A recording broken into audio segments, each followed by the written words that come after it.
going over some special trims that dropped in the new update. So yeah, let's get into the video. We're gonna start with this. This is a half taxi, half state patrol vehicle. As you can see, if we go to the side here, this ride more than 1,000 and this ride about 20. So yeah, choose your ride. This is a pretty interesting car, and I believe there's actually an IRL version of this in the Wisconsin State Patrol. So yeah, this actually functions as a real police car, as you can see with the lights. And I guess we'll head on over to the back. As you can see, there's more lights back here. Here are our reverse lights.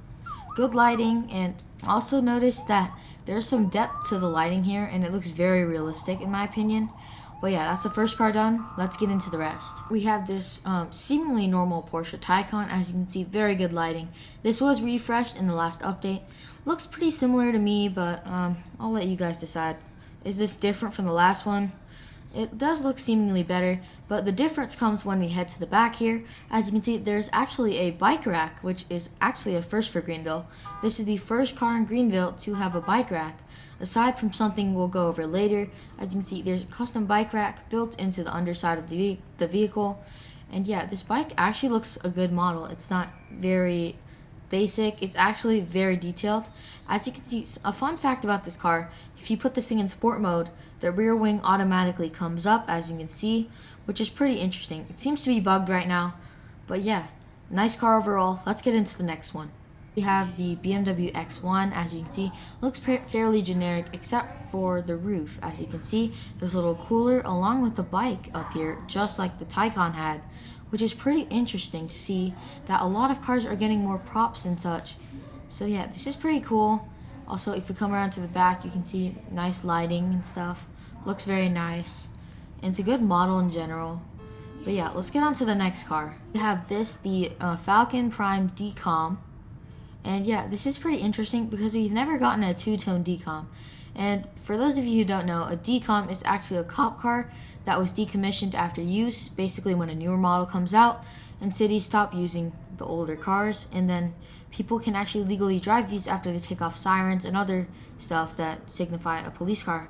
But yeah, this does not operate like a police car. As you can see, it does not have a siren, but still has good lighting, and it looks sort of like a cop car.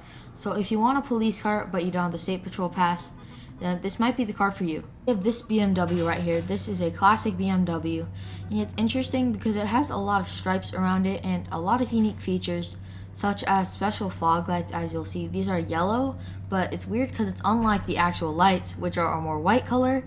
But yeah, pretty interesting. And also, if we head around to the back here, you can see that there is a rear fog, which is blinking right now. The brake lights and all look really sick, and reverse lights are also pretty nice. We also got the emblem on the side here, which is pretty detailed, and a nice detailed wing with, again, more stripes. Also, one thing I noticed is this little weird wing above the rear window, which is pretty interesting and unlike any car I've ever seen before. And this is the lifted Tahoe right here. As you can see, right off the bat, we have a glowing emblem in the front, which looks really cool. It's pretty unique. Also, very nice lighting, including high beams and such. We got a skid plate under here, and I believe this is the Z71 trim, but modified to look very lifted. And probably the first thing you noticed is a little thing on top. I'm unaware what this is, but it seems to be like a tent of some sort. And you got these custom rims on the wheels, and this is lifted from the stock trim. This is the opted trim. So as you can see, some side mirror turn signals. And if you come to the back, very nice lighting. It's very tall as well. You can see even under there's a bunch of detail with the suspension and such. But yeah, this is a pretty unique car overall. And yeah, I think it's a very nice vehicle. Version of the Tahoe, I got some custom rims and a nice paint color on it, because I don't like the other version with all the red and stuff. So this is a much more streamlined version in my opinion. But yeah guys, thank you guys for watching today's video. Hope you enjoyed it, and I'll see you in the next one.